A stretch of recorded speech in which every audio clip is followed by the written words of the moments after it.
संरक्षण संकल्प यात्रा का शुभारंभ किया जा रहा है। कार्यक्रम में मुख्यमंत्री अशोक गहलोत शिरकत कर रहे हैं। आइए आपको सीधे लिए चलते हैं। कार्यक्रम की सीधी तस्वीरें आप अपनी टीवी स्क्रीन पर देख पा रहे हैं। कार्यक्रम में मुख्यमंत्री अशोक गहलोत शिरकत कर रहे हैं।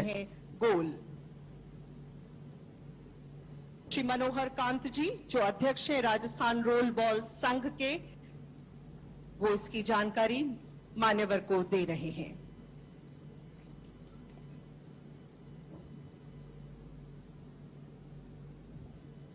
बहुत बहुत बधाई सभी प्रतिभागियों को और इन सब के लिए आपकी तालियां प्रशंसा स्वरूप, सराहना स्वरूप।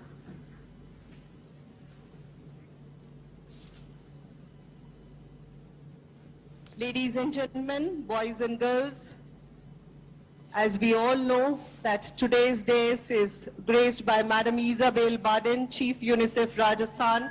UNICEF in Rajasthan consistently advocates with the government on ensuring a trained child protection workforce at all levels.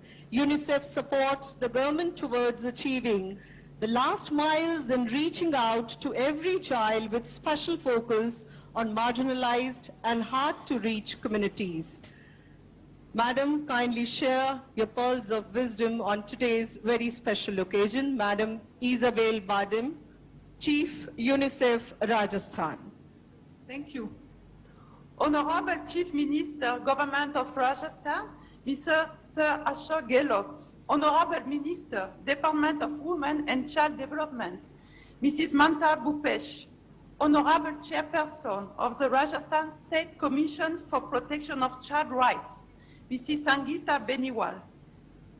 Additional Director General of Police, Mrs. Smita Shrivastava. Secretary to the Government of Rajasthan, Social Justice and Empowerment Department, Dr. Samit Sharmat. Mr. Vipin Tiwari, Secretary, PCC RCS. Senior officials, representatives from civil society, and last but not least, my dear children. Namaste. It is an honor and a privilege to be part of the state launch of the Bal Sharrak Sanka Yatra, which will cover 120 Gram Panchayats spread across 6 districts by end of December 2022. Violence has no place in the lives of children. Violence not only affects the child as a victim, but there is enough evidence to suggest how violence undermines the social and economic development. We know that all forms of violence against children are preventable, and therefore I would like to applaud the efforts of the Directorate of Child Rights for planning and launching these important initiatives aimed at sensitizing community and other stakeholders about 7 commitments that will go a long way in contributing towards a collective vision of a child-friendly Rajasthan. I'm happy to note that a lot of thinking has gone in the design of this initiative, identifies the districts that are performing low on child protection indicators, defining the 7 core commitments for children, developing the various communication material, and also a provision to document community perception, feedback, and suggestion that can potentially strengthen the state efforts to end violence against children. I would like to acknowledge and applaud the Honorable Chief Minister for his strong leadership and bold stance in making it mandatory to register FIR in case related to sexual abuse of women and children. The SDGs call for an end to abuse, exploitation, and all forms of violence against children in all contexts through strong public institutions and good governance. This step taken by the government of Rajasthan is a fine example of promoting transparency and good governance. This strong political commitment also places a trust on the need for responsive police and judicial system. Rajasthan Police has already set a very high standard with a child-friendly policing system when it comes to community-level protection and prevention mechanism. The Child Rights Directorate under the Social Justice and Empowerment Department is also playing an important role through initiatives such as the Balmeet Yojana. However, since child protection is a sensitive societal issue, I would like to draw the attention of Honorable Chief Minister towards the pressing need for expanding the child protection outreach services through recruitment of skilled human resources at decentralized level. I would also like to use this opportunity to congratulate the state government for impressive gains made in the reduction of child marriage and for the state of Rajasthan child-sensitive approach towards children who are in need of care and protection, and especially the orphan children. The state flagship Palanar and the Corona Bal Sayata Yojana are some of the fine examples of the state. समारोह आयोजित किया जा रहा है। बाल हिंसा के खिलाफ सशक्त अभियान बाल संरक्षण संकल्प यात्रा इस वक्त वहां आयोजित की जा रही है। सहकारिता विभाग भी है, मुझे बताते हुए फख्र है इस बात का कि आयम शक्ति योजना हमारी, जो बच्चा 18 तक अगर शेल्टर होम में अपने स्किल को कुछ सीख के निकलेगा, उसके लिए 18 की वर्ष की उम्र पार करते ही हमारे इंदिरा आयम शक्ति योजना के माध्यम से तमाम ऐसी योजनाएं उनको लोन फंडिंग की, स्किल डेवलपमेंट की, कंप्यूटर एजुकेशन की, बेसिक एजुकेशन की, हमने ड्रॉप आउट बच्चियों जो कोविड के अंदर परिवार बच्चियों को पढ़ा नहीं पाए, उनको ड्रॉप आउट बच्चियों को 1,45,000 बच्चियों को हमने फीस जमा करा के दोबारा उनको शिक्षा से जोड़ा है, शिक्षा सेतु योजना से। तो हम लोग अपने विभाग के माध्यम से बहुत से ऐसे नवाचार कर रहे हैं जिससे राजस्थान का भविष्य, क्योंकि ये बच्चे जो 18 से कम है वो मैं समझती हूँ आने वाले 10 वर्षों के अंदर राजस्थान का भविष्य रहेंगे। इन्हीं बच्चों में से कोई नेता बनेगा, कोई अधिकारी बनेगा, कोई डॉक्टर बनेगा, कोई इंजीनियर बनेगा, कोई अपना बिजनेस करेगा, काम करेगा। तो ये नींव की रीढ़ की हड्डी है ये बच्चे हमारा, इनका नींव की स्थापना इस समय करनी है। तो हम सब लोगों को मिलके माननीय मुख्यमंत्री अशोक गहलोत जी के नेतृत्व में इन बच्चों के भविष्य को सुरक्षित रखने का संकल्प हमने लिया है। आज राजस्थान के अंदर, जहां राजस्थान को रूढ़िवादी प्रदेश कहा जाता था, भ्रूण हत्याएं होती थी, बाल विवाह होते थे, मुझे आप लोगों को बताते हुए खुशी है कि 2015 के सेंसेक्स में जहां राजस्थान के अंदर लड़कों की तुलना में लड़कियां 848 थी, आज लड़कियां 946 की संख्या पे पहुंच चुकी हैं। जो मैं समझती हूं कि भ्रूण हत्या, जो बच्ची को गर्भ में, कोख में ये देख के कि लड़की है उसकी हत्या करा दी जाती थी, उसका गर्भधान करा दिया जाता था, ऐसी स्थिति के अंदर आज 946 की संख्या लेके हम हिंदुस्तान के अंदर बहुत अच्छे श्रेष्ठ श्रेणी के अंदर आ रहे हैं। और हम सब लोगों का प्रयास होना चाहिए कि आदरणीय मुख्यमंत्री जी के निर्देशन में हम 1000 के ऊपर लड़कियों को लेके जाएं, जिससे राजस्थान अपने आप में बच्चियों की सुरक्षा की दृष्टिकोण में पहचाना जाना लगे।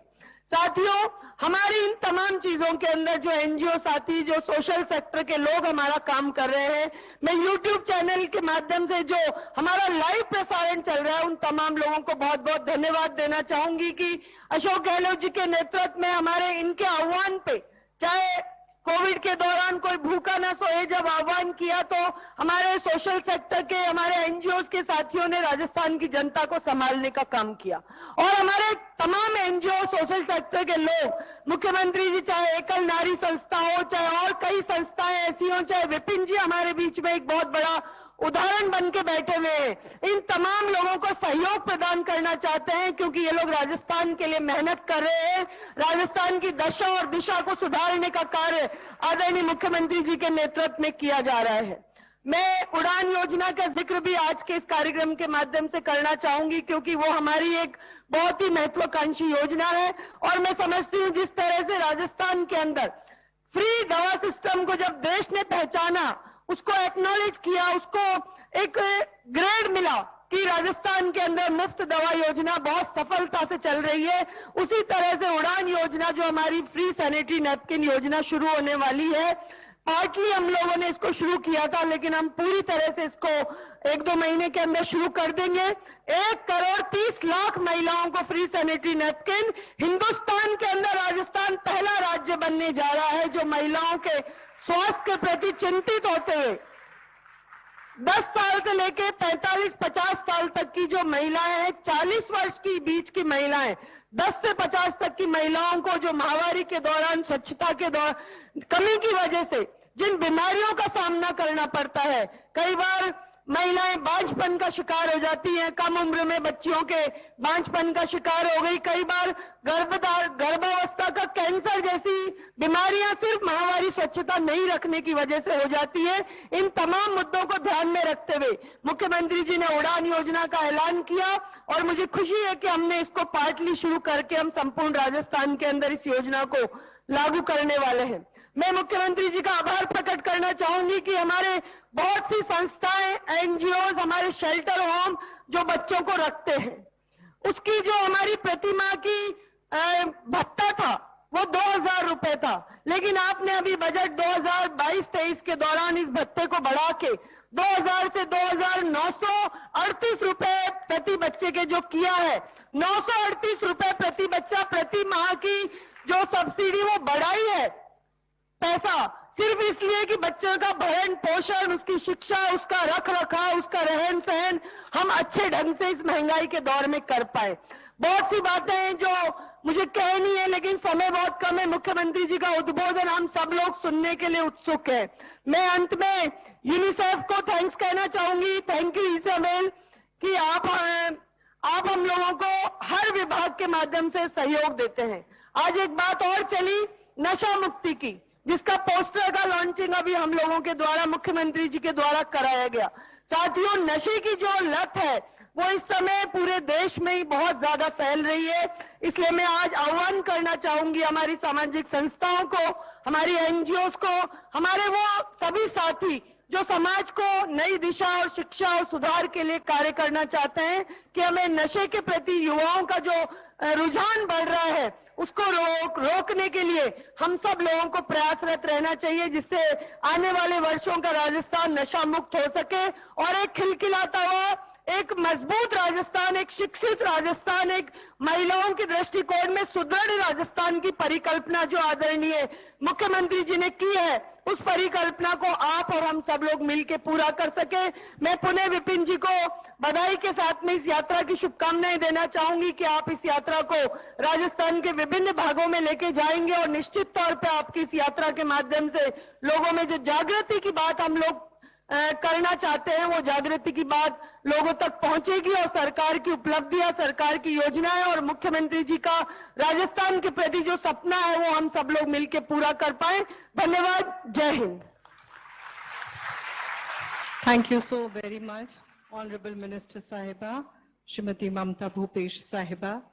सब बार बार ये दोहरा रहे हैं कि बच्चे मन के सच्चे हैं और बच्चों में श्रीवास्तव एडीजी और यहाँ उपस्थित हमारे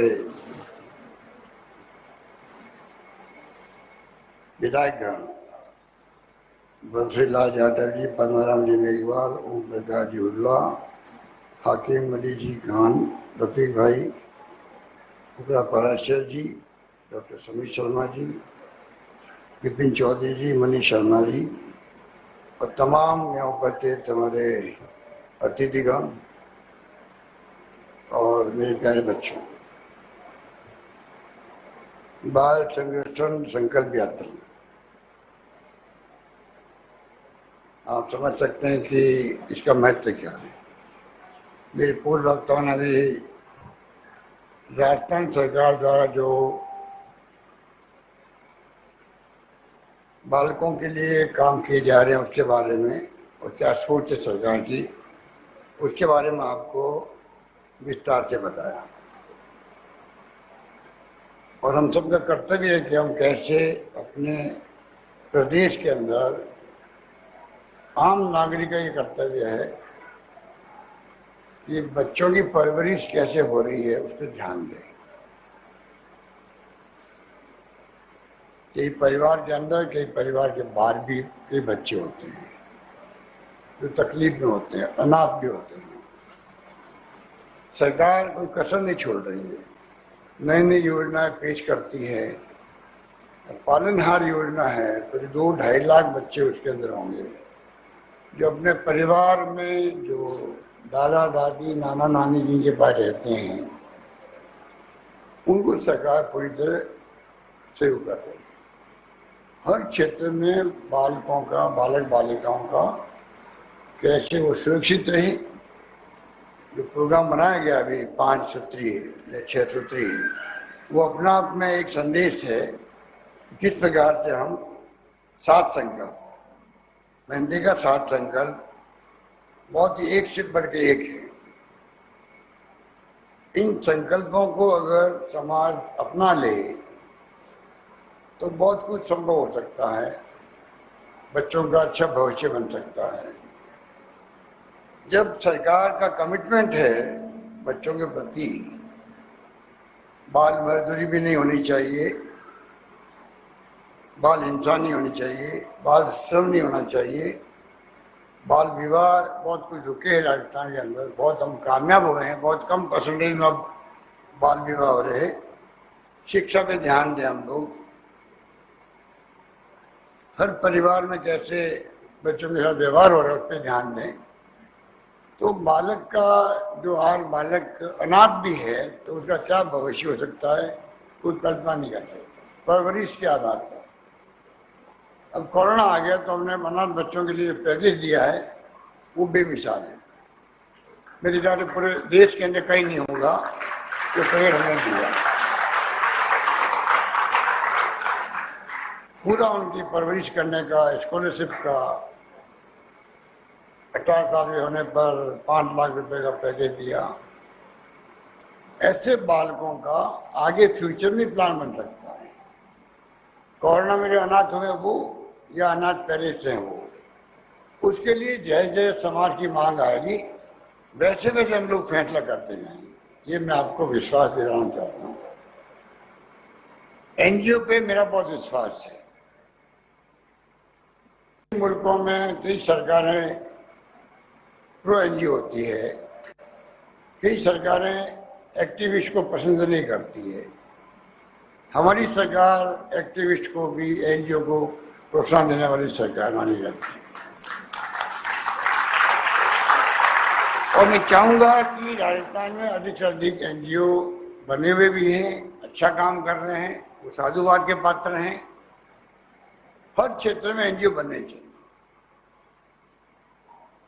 गवर्नेंस में एनजीओ की भूमिका बहुत बड़ी होती है।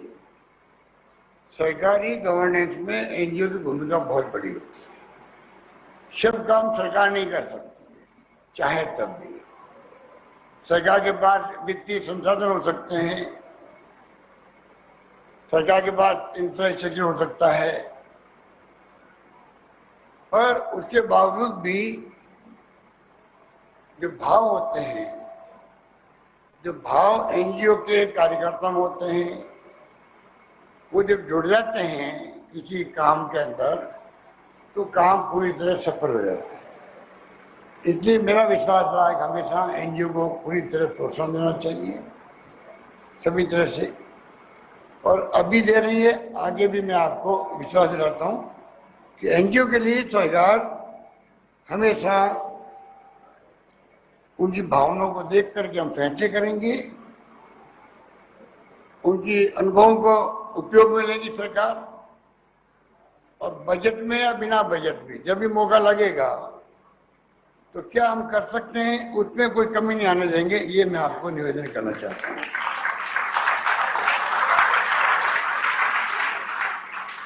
देश का जो फ्यूचर है वो आने वाली पीढ़ी आप हैं, बच्चे होते हैं। अगर मानव संसाधन, ह्यूमन रिसोर्सेज अच्छी गुणवत्ता वाला होगा तो देश का फ्यूचर भी वैसे ही होगा। ये हमारी भावना होनी चाहिए। उसी भावना के साथ में हम देखते हैं कि बचपन से परवरिश अच्छी हो। कि बच्चे मजबूरी के अंदर स्कूल छोड़ देते हैं, ड्रॉप आउट हो जाते हैं। एनजीओ और सरकार मिलकर के सर्वे करे, घर घर के अंदर क्या मजबूरी थी, क्यों स्कूल छोड़ दिया, उस तक पहुंचे, वापिस उसको स्कूल से जोड़े, क्योंकि शिक्षा जिंदगी में सब कुछ है। अब तो इंटरनेट और ईमेल और मोबाइल कंप्यूटर आ गए तो और ज्यादा आवश्यक हो गई है। और बिना शिक्षा के जीवन में अंधेरा है। इसलिए मैंने बहुत पहले कहा था पानी बचाओ, बेटी बचाओ, सबको पढ़ाओ। 20 साल पहले जब मैं मुख्यमंत्री पहली बार बना था तब मैंने नारा दिया था। बाद में मैंने उसको जोड़ दिया, वृक्ष से भी जोड़ दिया। तो कोशिश करती सरकार की कैसे समाज को इन्वॉल्व करें कामों के अंदर। अभी मेरे पूर्व में ममता जी कह रही थी कई अच्छी अच्छी स्कीम आई है सरकार की। स्कीम बनाना सरकार का काम है, चाहे वो चिरंजीव हो, चाहे वो उड़ान योजना हो, पर लागू कैसे हो सक्सेसफुल, वो गरीब तक, गांव तक बात नहीं पहुंचती है, तो कई बार उसका लाभ मिल नहीं पाता है। और हमारे यहाँ शिक्षा की कई जगह कमी भी है, कई जगह ध्यान देते नहीं है, बात पहुंचती नहीं है। उसके अभाव में जो लाभ लेना चाहिए वो लाभ मिल नहीं पाता है। हम चाहेंगे कि सरकार की तमाम योजनाओं की एनजीओ अपना आप को इन्वॉल्व रखे, चिंतन करे, उसका गहराई से समझे और योजना कैसे पहुंचे गरीब तक, उसके लिए हम लोग कैसे भागीदारी निभाएं। अभी मैंने करीब राजीव गांधी के नाम से प्रेरक योजना बनाई है, युवा प्रेरक योजना बनाई है। 2000 नौजवानों को सेलेक्ट किया गया है। अभी उनकी ट्रेनिंग चल रही है। हम उनको भेज रहे हैं गांव-गांव के अंदर, ब्लॉक के अंदर, पंचायतों के अंदर, शहरों के अंदर, कैसे वो बेनिफिशियरी तक पहुंचे, कि बेनिफिट उसको मिल रहा कि नहीं मिल रहा है। उसको वो जो प्रेरक होगा वो किस प्रकार असिस्ट कर सकता है, सहयोग कर सकता है, जिससे कि कोई बेनिफिशियरी परिवार को तकलीफ आ रही है तो वो उसको हल कर सके। ये जो भावना है वो उसी भावना के साथ में हम चाहते हैं कि सबका इन्वॉल्वमेंट हो। कोई भी काम तब पूरा होगा तो इन्वॉल्वमेंट होना बहुत जरूरी समाज का, ये मेरा मानना है। अभी श्रीमती स्मिता ने कहा कि बहुत कुछ पुलिस ने भी किया है। पुलिस विभाग ने जब से हमारी गवर्नमेंट आई है कम्युनिटी पुलिसिंग और मजबूत किया है। और तो और सखी योजना लेके आए हैं। यौन हिंसा जो होती है उसके लिए तो हम लोगों ने एडिशनल एसपी के स्तर पर भी कमेटी बनाई है जिलों के अंदर। और सबसे बड़ी बात है कि जो पुलिस डिपार्टमेंट बालिकाओं की आत्मरक्षा के लिए, सेल्फ डिफेंस के लिए जो ट्रेनिंग करवा रही है, उसको मैंने कहा डीजी साहब को भी और मजबूत करने की आवश्यकता है प्रोफेशनल तरीके से। ये काम भी चलते रहेंगे साथ साथ में। पर ये जो मैंने कहा आपको, मैं यूनिसेफ का आभारी हूँ कि मिसेस इसाबेल जी ने अभी जो अपने कमेंट किए थे उससे मैं बहुत प्रभावित हुआ। उन्होंने कहा कि जो 7 कमिटमेंट है उसको पूरा करने में यूनिसेफ भी पूरा सहयोग करेगी।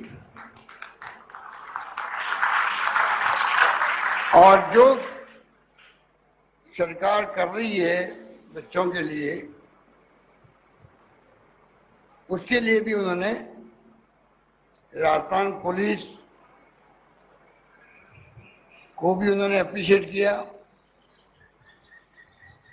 और मैं उम्मीद करता हूं कि यूनिसेफ का सहयोग जो पूरी दुनिया में काम कर रही है, पूरे वर्ल्ड में काम कर रही है, वो और ज़्यादा बढ़ता रहेगा, ऐसा मेरा मानना है।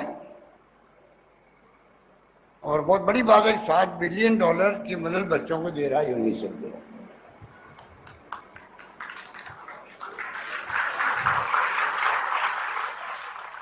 इस प्रकार अब जो यात्रा निकल रही है, बाल संरक्षण संकल्प यात्रा 7 जिलों में जाएगी। 140 ग्राम पंचायतों में बच्चों के प्रति जागरूकता का बीड़ा उठाया है। मैं चाहूंगा कि इस 7 जिलों में तो यात्रा चलेगी, बाकी जिलों के अंदर भी जो है समीर शर्मा जी और इनके मंत्रालय में बैठ के बातचीत करेंगे। बाकी जिलों में किस रूप में हम लोग कौन को प्रोग्राम चलाएं एक साथ में। अभी 7 जिला में लिए, अगली बार दूसरे 7 जिले लेंगे मान लीजिए, तो उसके ऑप्शन के अंदर भी टाइम किसी का इंतजार नहीं करता। तो साथ में और उन जिलों में डिपार्टमेंट क्या कर सकता है, किस रूप में बच्चों के लिए क्या क्या क्या प्रोग्राम कर सकते हैं, वो भी आपको एक प्रोग्राम साथ में बनाना चाहिए, जिससे 33 जिले में एक साथ में प्रोग्राम चल सके।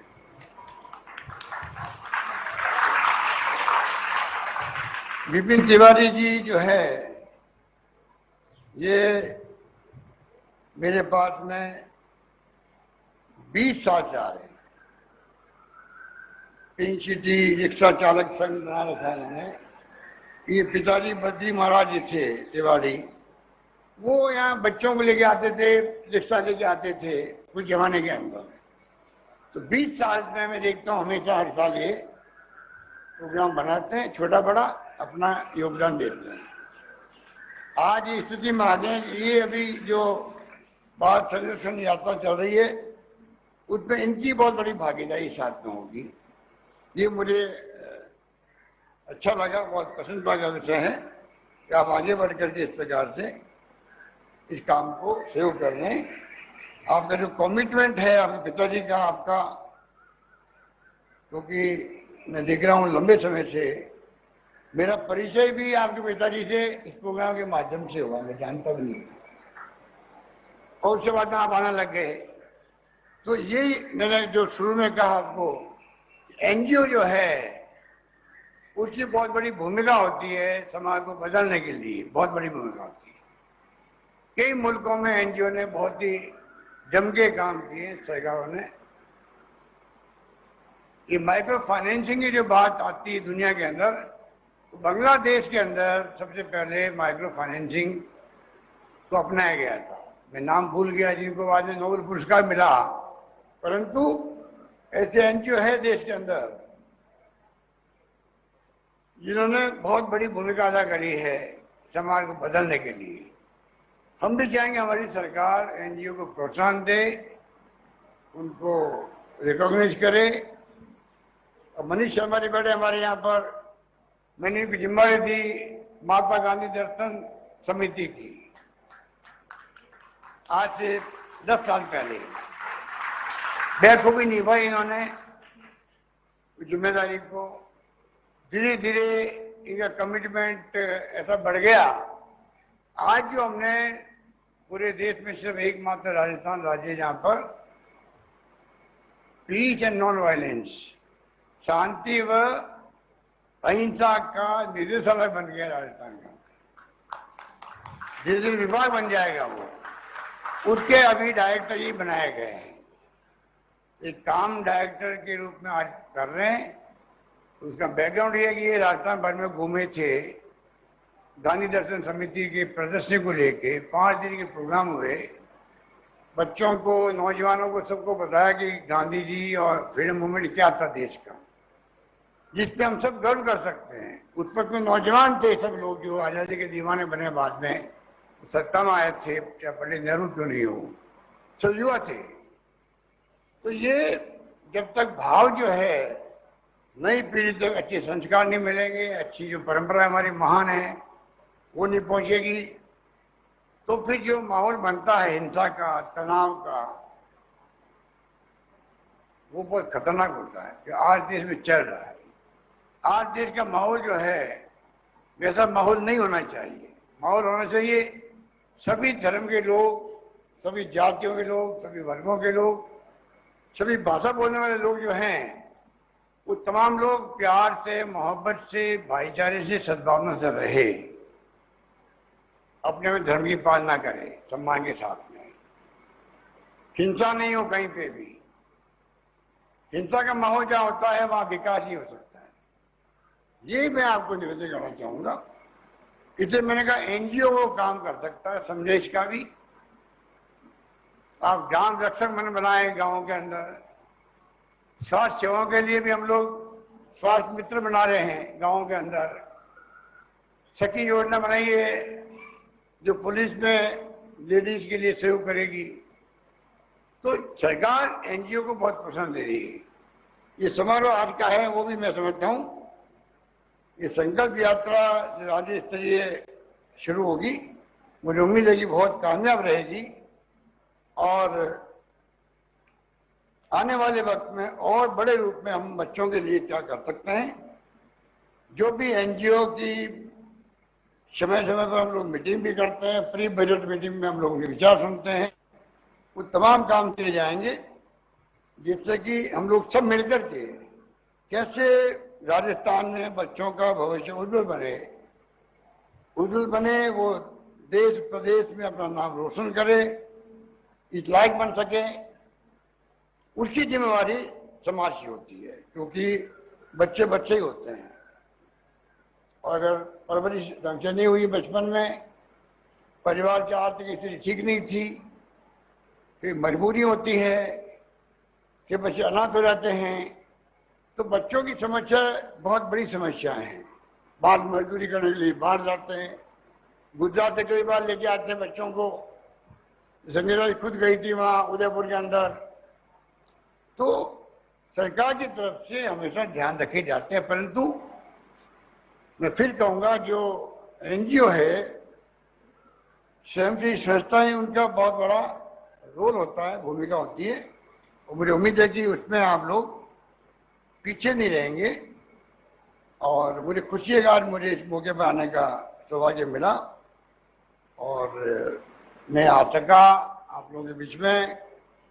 हर साल की भांति तिवारी कहूँगा कि आप निश्चित होकर काम करें और कोई योजनाएं आएगी मेरे सामने तो आप निश्चित रहेगा, हम उनको पूरी करवाएंगे। ये बात करता मैं अपनी बात समाप्त करता हूँ। धन्यवाद। जय हिंद। धन्यवाद। बहुत बहुत आभार माननीय आपका। आपने उद्बोधन में एक बार फिर स्पष्ट रूप से सरकार की प्रतिबद्धता को दोहराया कि बच्चों को वो सब कुछ मिले जिसके वो हकदार हैं, उन्हें बाल श्रम, बाल हिंसा से मुक्ति मिले और उनके नन्हे नन्हे मासूमियत भरे सपने पूरे हों। साथ ही आपने अपनी प्रतिबद्धता दोहराई कि सोशल फैब्रिक में हार्मनी रहे और सरकार उसी की हिमायती है। क्रम में हमारे साथ थे टाबर संस्था के बच्चे जो बाल श्रम के मुद्दे पर केंद्रित लघु नाट्य प्रस्तुति आप सभी के समक्ष देने जा रही हैं।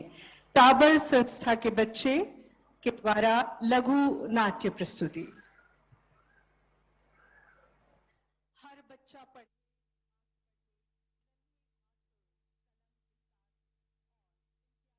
बच्चों का कुछ ऐसा ही संदेश है, हम अपने हाथों से पढ़ना चाहते हैं।